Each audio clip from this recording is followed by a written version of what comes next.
ಕೇಸ್ಗಳನ್ನ ಕೋರ್ಟಿಗೆ ಹಾಕಿ ಅವನಿಗೆ ಟಾರ್ಚರ್ ಕೊಡಕ್ ಶುರು ಮಾಡ್ತಾರೆ. ಅವ್ರ ಫ್ಯಾಮಿಲಿ ಕೋರ್ಟಿಗೆ ಅಟೆಂಪ್ಟ್ ಟು ಮರ್ಡರ್ ಕೇಸು ಮತ್ತೆ ದೌರ್ಜನ್ಯ ಡೌರಿ ಕೇಸ್ನೆಲ್ಲ ಫೈಲ್ ಮಾಡ್ತಾರೆ. ಅದು ಕೂಡ ಒಟ್ಟು 9 ಕೇಸ್ಗಳನ್ನ.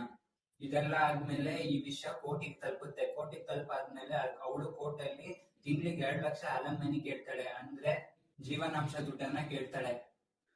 ಗಂಡ ಹೆಂಡತಿ ಬೇರೆ ಆದಾಗ ಹೆಂಡತಿಗೆ ಜೀವನಾಂಶ ಅಂದ್ರೆ ಮಗು ನೋಡ್ಕೊಳೋದಕ್ಕೆ ಜೀವನಾಂಶ ಕೊಡ್ಬೇಕು ಅಂತ ಕೋರ್ಟಲ್ಲೇ ಲೀಗಲ್ ಆಗಿದೆ. ಕೋರ್ಟಲ್ಲೇ ಆ ಕಾನೂನು ಇದೆ.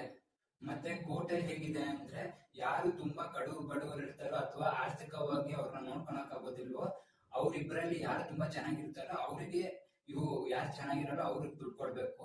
ಆದ್ರೆ ಸುಮಾರು ಸತಿ ಹೆಣ್ಮಕ್ಳೇ ಗಂಡ್ ಮಕ್ಳಿಗಿಂತ ದುಡ್ಡಿಸ್ಕೊಂತಾರೆ. ಉತ್ತರ ಪ್ರದೇಶದ ಫ್ಯಾಮಿಲಿ ಕೋರ್ಟ್ ಅಲ್ಲಿ ಈ ಕೇಸ್ ಶುರು ಆಗುತ್ತೆ. ಅಷ್ಟೇ ಅಲ್ದಲೆ ಈ ಕೇಸ್ ನಾನು ಇಲ್ಲಿಗೆ ಕೈ ಬಿಡ್ಬೇಕು ಅಂದ್ರೆ ನನಗೆ 3 ಕೋಟಿ ಕೊಡ್ಬೇಕು ಅಂತ